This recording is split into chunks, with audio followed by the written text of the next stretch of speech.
best friends with this girl, let's call her Sally, and I was dating this dude, let's call him Mark. I've been dating this guy for 4 years at the time, and me and Sally had just became best friends the previous year. Because me and my boyfriend had been together for so long, we decided that we were going to move in together, so we got our first apartment together. About 3 months goes on of me living with Mark, my boyfriend, the love of my life. And my best friend, she is 19 at the time. She got kicked out of her house because her mom said that she needs to get a job and she's so lazy, blah, blah, blah, blah. But growing up, they didn't have any money, and she doesn't have any money either because she didn't work, so she has nowhere to go. She's going to be homeless. Come on, that's my bestie we're talking about. My bestie can never be homeless. She will always be welcome to come and live with me. So she comes to live with me and everything is amazing. I'm living with my boyfriend and my best friend at the same exact time. Life literally just couldn't get any better. We have game nights at least once a week. We have movie nights at least once a week. Like, life is going great and I am having the best time ever living with my boyfriend and my best friend. It's amazing. When I come home from work one day, I notice something is really, really weird when I walk through the door. I notice that me and Mark's apartment is clean. And with my best friend around, my apartment is never clean. She's very messy. Love her, but she is very messy. So I go to check the guest bedroom and I'm all happy like, oh my gosh, maybe she cleaned for once. Yay, such a change. I go and check in the guest room / her bedroom and none of her stuff is there. Nothing. It's like no sign that she was ever even here. But the day before she was talking about finally getting her own apartment because she finally got a job. So I didn't really think too much of it. I was like, okay, she left and she cleaned my apartment for me. Mind you, at this time, Mark is still at work. Hours goes by and I do not hear from her, and that is not normal with me and my best friend. We talk every second of every day, literally. So I go to try to call her and no answer. So I call her, I'm spam texting her, no answer. I'm blowing up my boyfriend's phone. Please get home. It's an emergency. Please get home. It's an emergency. Just clock out early, please. He gets home, he runs to the door and he runs straight to me and I'm literally sobbing because I think something happened to my best friend. So I'm not even giving him a chance to speak. I am rambling on. I'm sobbing. I'm crying. I'm like, Sally, there's something wrong with her. There's something wrong with her. All of her stuff is gone. The entire apartment is cleaned. It's not normal. Like, that is not normal. The apartment being cleaned with her here is not normal. Like, I don't know what to do. She's not answering her phone. Like, looks at me with the most scared face ever. Like he is terrified of me or something and says, are you okay? As I'm sobbing, he's sitting here trying to tell me that Sally does not exist and he has never met a Sally in his entire life. So I start screaming at him, this is not funny. This is not funny. You're not going to sit here and do this like something is seriously wrong. Do you know what happened to her? And he's sitting here trying to gaslight me. He's sitting here screaming at me that I am insane and I am seeing things and I need to go to a mental hospital if I am really believing this. At this point, I can't tell if Mark is serious or not. Like, we literally live together. All three of us live together. We have pictures together. So I start to think that he's actually for real. He thinks that Sally was never here. So I pull up pictures with her. And I'm like, here, do you see? Do you see? And he's like, those have to be AI generated. Like, I've never seen that girl in my life. I've never seen that girl in my life. Gianna, you're insane. You're insane. You're insane. Calm down. You're mentally unstable. No one has ever lived here but us. Blah, blah, blah, blah. I'm like, literally for the past 4 months, she has lived with us. What do you mean? So I start to believe that I am genuinely going insane. Like, this is my boyfriend. Like, he would never do that to me. We have been together for so freaking long. He would never do that. So maybe I really just need to go check myself into a mental hospital and call it a day. He says he has to go back to work and now he's going to get in trouble because I called him home for something that was not important and I'm just going insane. When he leaves, I literally just sit on the couch and I am sobbing. I am like, what is going on? What is going on? I know Sally was here and she was here yesterday. Like, she lived with us. What is going on? I decide to deep clean the entire house to get things off of my mind. And as I'm lifting up the guest bedroom mattress to like clean underneath of it, I see a laptop that I have never seen before. I open the laptop and there's a password. I try his password that is to everything. And as I unlocked the computer was already on the email screen when I unlocked it. And I'm guessing this is Mark's computer because his password worked for it. Well, when I unlocked the computer, the screen was already on emails and I go to his most recent email and it was from some unknown email and it said, we got her. What does that mean? This is my boyfriend of years. There's no way he's doing something crazy behind my back. Wait, they might be throwing me a surprise party. Maybe? No, probably not. What does that person mean by we got her? Do they mean Sally, my best friend that I'm being told doesn't exist? They mean me? Or did they get me? No, they didn't get me. I mean, I hope not. Okay, I don't know what the rest of the story is. I just made that off of the top of my head. Actually, I have a pretty good idea for the ending. Did I finish the story? Probably not. Let me know. You know how everyone's talking about their friends that they had that secretly hated them? That reminds me of a tale. Story time. So this begins in 4th grade. There was a new girl in my class. Every time there was a new kid, I would love making friends with them. I was so shy in elementary school. Anyone who didn't have a preconceived connotation of me, I just wanted to befriend them. So I'm driving home from school with my mom, and literally like 3 houses down from me, I see her playing in her front yard. So the next day at school, I said to her, do you live in, and I said my neighborhood, and she was like, yeah. And I was like, I live right there. And she was like, cool. I don't know how we became friends after that, but we did. We were attached at the hip. We hung out every single day for years. Now we're in 7th grade. I'm noticing that she's starting to get a little boy crazy. If you've ever had a girlfriend that's boy crazy, you know where this story is heading. Girls that prioritize men and male validation, they're gonna choose guys over you 10 out of 10 times. Every time I would hang out with her, she would be texting boys. We'd be jumping on the trampoline, and she would stop every 2 minutes to pull out her little Envy phone and text some boys. As 7th grader, she started doing acts with this one boy in particular, and I had no interest in that. I was literally 12. I was nowhere near that. So we were already starting to go on some different paths here. So one day we had another friend that was mutual, both of us, and we were all hanging out at my house. I need to give the girl a name. The boy crazy girl, her name is Anna in this story. Anna is like, let's go to the high school football game. And the other friend we were with, let's call her Cheryl. Me and Cheryl and Anna get there, and immediately Anna ditches us to talk to some boys. Me and Cheryl are just kind of there like, what do we do now? Also, this is one of like the first times that Cheryl has hung out with us. After like a few hours of Anna completely ditching us, she's just talking to these boys the whole time. And I do want to note too, these weren't even cool boys. They were kind of like weird. They were just gross. Like, I'm sorry. If you're gonna be obsessed with some boys, at least make them cute. Cheryl says to me, look, I'm nervous. I didn't tell my mom that I was gonna be here. It's getting dark. Like, can we please go back? I was like, yeah, like that's not a problem. So I call my mom to pick me up. I'm telling Anna, like, look, Cheryl has to go home. Like, I wanna leave. I'm not really having fun either. We're gonna go. You can come with us if you want. Things are about to get really juicy, but go to part 2. We're gonna go. You can come with us if you want, but like you don't have to. And she was so mad. I guess because like we were her ride. When we get back to my house, we go into my basement. Mind you, it's still me, Anna, and Cheryl, our other friend that we've only hung out with once. All of a sudden, Anna starts screaming at me, saying stuff like, you are just jealous that I was hanging out with these guys and you made me leave. You're a horrible friend. Screaming me out in front of this other friend that we barely know. I was mortified, and she's screaming. It was abusive. Like, I was traumatized. And mind you, I wasn't even saying anything back to her. I was just sitting there crying. Never again will that be me. But I was a 7th grader. Again, the reason we left was because Cheryl was stressed and wanted to leave. Anna had ditched us anyway. Even like telling this story now, like my heart rate is elevated because it was so disgusting how she treated me in front of someone else. It's one thing to yell at your friend. I've never yelled at any of my friends like that. And then it's another thing to do it in front of someone else that you're not even comfortable with. Like, who does that? My mom actually could hear Anna screaming at me. She comes downstairs and is listening from around the corner. And let me tell you, my mother, she's a strong woman, and she's also my biggest fan. So she's listening to this and she's like, hell no. My mom pops out from around the corner and she puts Anna into her place. I tell my mom everything, so she knew all the tea about Anna and how Anna was always ditching me for boys and like kind of sucked, honestly. She was not a good friend. So she brought out the receipts. Am I proud that my mother had to step in and put a 7th grader in her place because I couldn't?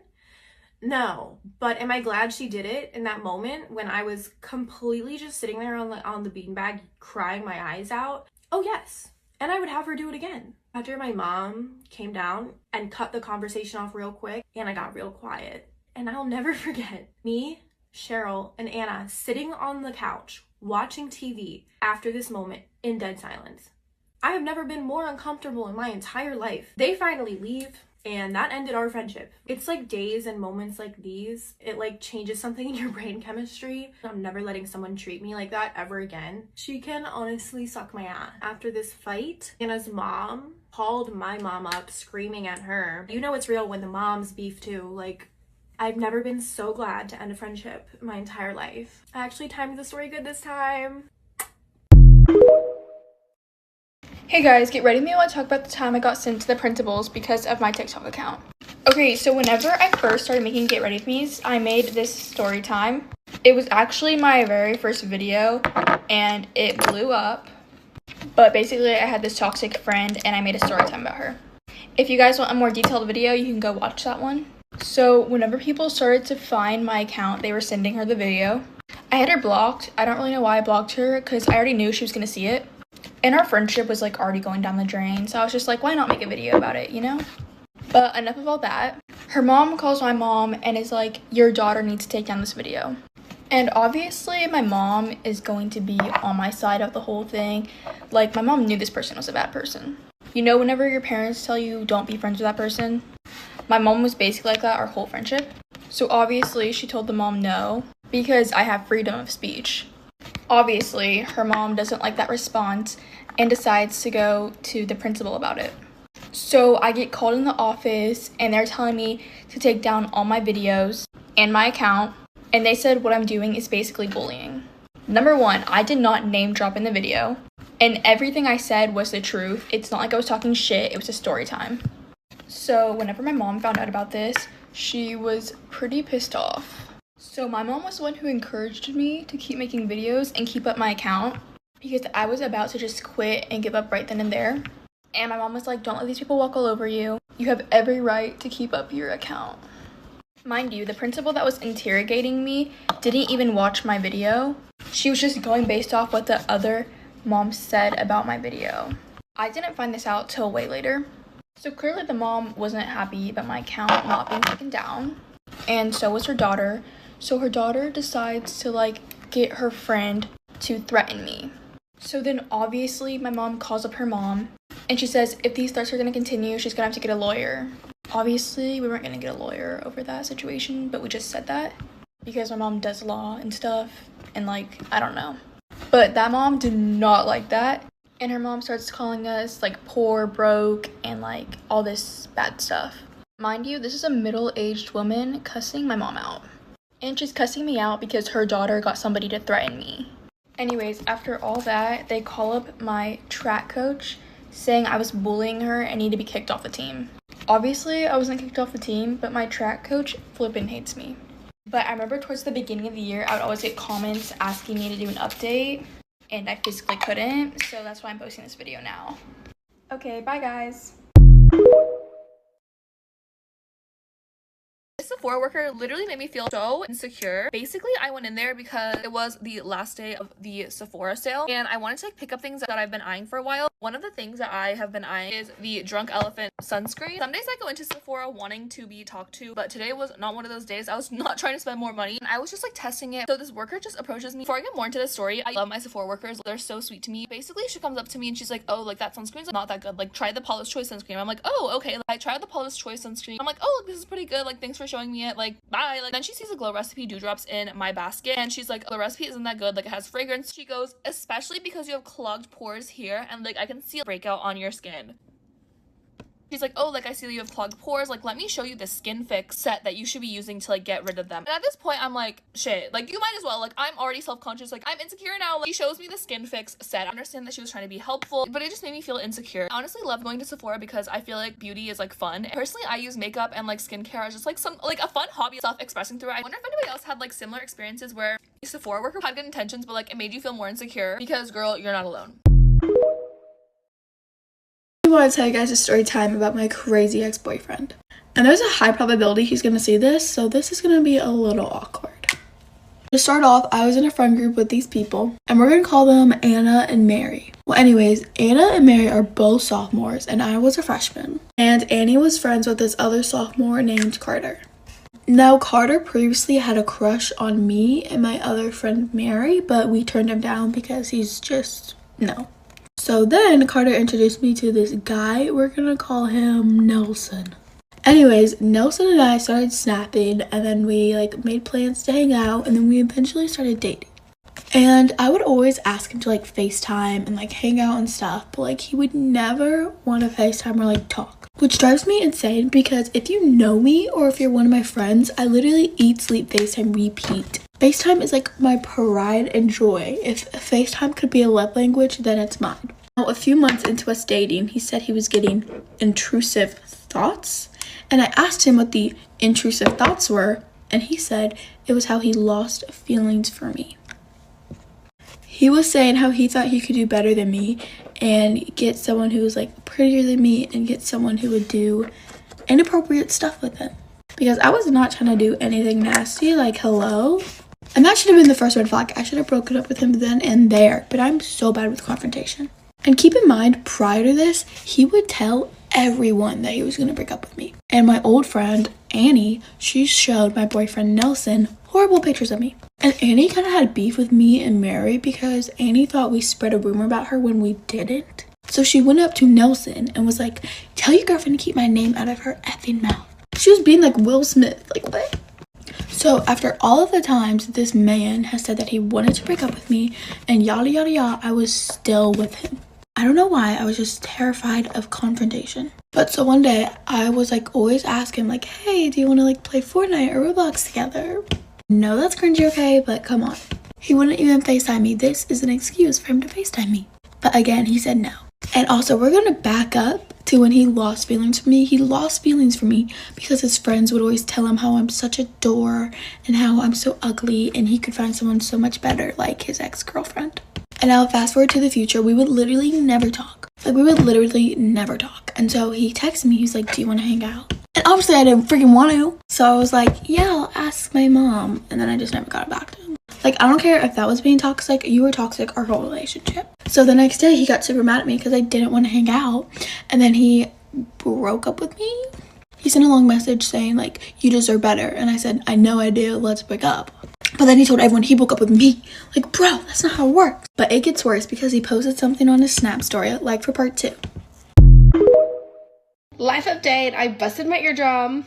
So Monday night as I was going to bed, I was like, ow, like my ear kind of hurts. But I didn't really think anything of it. I was like, okay, if it gets worse in the morning, I'll go to urgent care, but it's probably just like an ear infection. I go to bed around 10. I wake up at 1 in the morning in excruciating pain. Like, I was bawling my eyes out from 1 a.m. to like 7 a.m.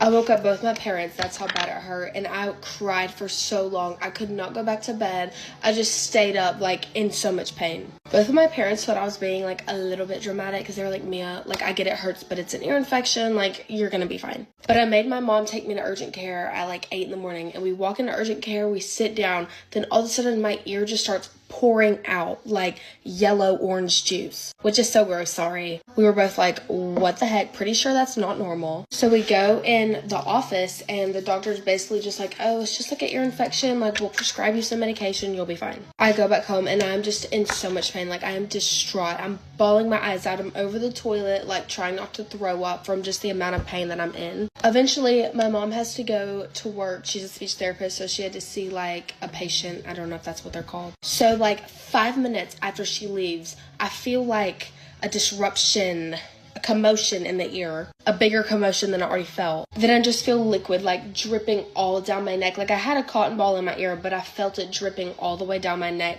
And I like put my hand and I wiped it and it was blood. And mind you, I'm like such a hypochondriac. I was like, oh my gosh, I'm having a brain bleed and it's coming out of my ear. But that was indeed not the case. My eardrum had just busted. But of course I didn't know that. And so I called my mom and I was like, you need to get home right now or you're about to lose your favorite child. So my mom literally leaves her patient to come home because she's under the impression that she's going to walk in the door and I'm going to be laying in the floor dead. So she comes home, she takes me back to urgent care. The lady gets her little looker thing and she's looking in my ear and she goes, oh, I think your eardrum might have ruptured. I was like, you think? She was like, hold on, I need to get somebody else. So then some older lady comes in and she looks in there and she's like, oh yeah, definitely ruptured. So then they prescribed me on some more like pain medication because the first time I went there, they just gave me like an antibiotic to heal the infection. They didn't know I was actually dying on the inside. So that's basically it. And sorry, I've probably been screaming this whole video because I actually cannot hear a thing. And I have also not slept in 2 days and I'm about to go to cheer practice. So this should be interesting. But the only reason I'm going to cheer is because we have a competition on Sunday and I should be healed by then. But even if I can't do everything, which I probably won't be able to, at least I'll still be there to listen and like know the changes we make and everything. And also we're going on a team dinner to Texas Roadhouse after practice, and you're tripping if you think I'm missing that. I feel like the weirdest injuries happen to me. Like, who ruptures their eardrum? Who breaks their tailbone? Like, what? Anyways, I will talk to y'all later. Bye.